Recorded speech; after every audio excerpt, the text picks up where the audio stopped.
Self-assembly is the autonomous organization of components into patterns or structures without human intervention. It can also be defined as processes that involve pre-existing components, are reversible, and can be controlled by proper design of the components. It's a bottom-up technique that can process a wide range of materials, such as metals, semiconductors, oxides, polymers, and so on. Self-assembling processes are common throughout nature and technology. The cell offers countless examples of functional self-assembly that stimulate the design of non-living systems.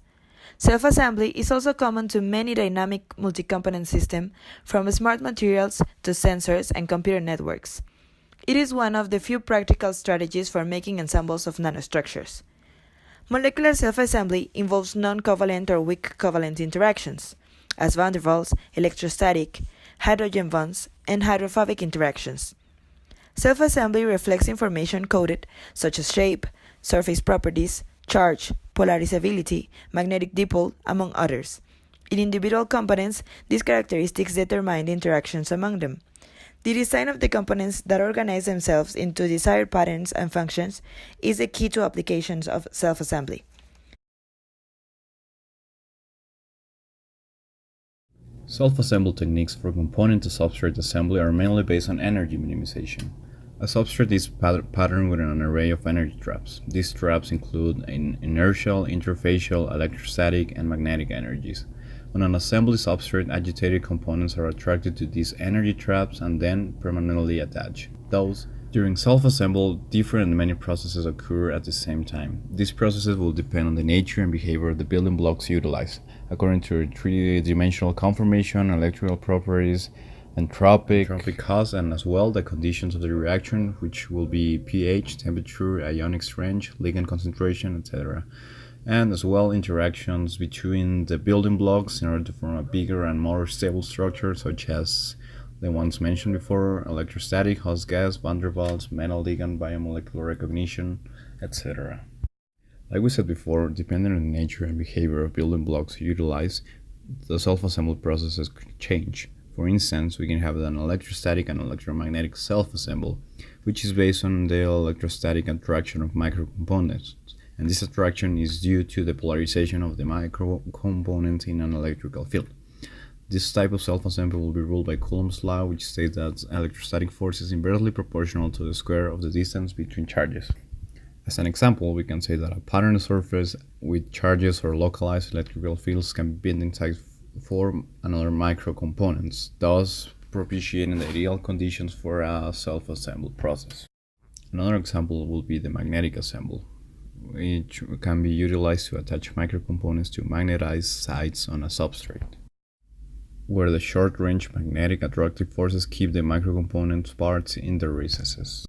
And these recesses will be considered as binding sites for these microcomponents as well as for the electrostatic and electromagnetic cells. There are many processes involving self-assembly, but this process will depend, like we said before, on the behavior and nature of the building blocks utilized. We can have hard-coded versus programmed self-assembly, shape-matching based self-assembly, centrifugal force-driven self-assembly, and towards 3D, capillary self-assembly, multi-stage self-assembly, and all of these processes would depend on the conditions, the type of materials utilized, and most of all of an energy minimization process, which will be the key to a successful self-assembly process.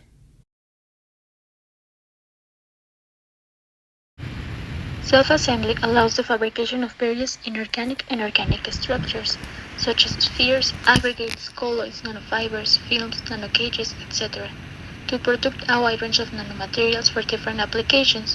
For this reason, we can find nanowires and nanotransistors for electronic devices, nanoparticles made from metals, metal oxides, polymers, or biopolymers, used as biomedical sensors to detect chemical or biological molecules.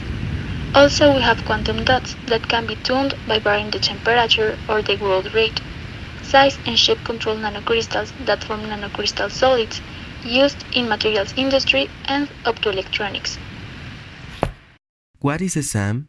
According to Whitesides and Grybowski, self-assembly is the autonomous organization of components into patterns and structures without human intervention. Self-assembly is a unifying concept in nature. the origin of many systems, both living and unanimated, that exhibit characteristic length scales larger than the ones of their individual components, can be reconducted to self-assembly. It leads to the formation of hierarchically complex structures with spatial correlation across multiple length scales. An example of self-assembly is controlling and imaging biomimetic self-assembly. The self-assembly of chemical entities represent a very attractive way to create a large variety of ordered functional structures and complex matter. Although much effort has been devoted to the preparation of supramolecular nanostructures based on different chemical building blocks, an understanding of the mechanics at play and the ability to monitor assembly process and in turn control them are often elusive, which precludes a deep and comprehensive control of the final structure. Here the complex supramolecular landscape of platinum compound is characterized fully and controlled successfully through a combination of supramolecular and photochemical approaches. The supramolecular assemblies comprise two kinetic assemblies and their thermodynamic counterpart. The monitoring of the different emission properties of the aggregates, used as a fingerprint for each species, allows the real-time visualization of the evolving self-assemblies.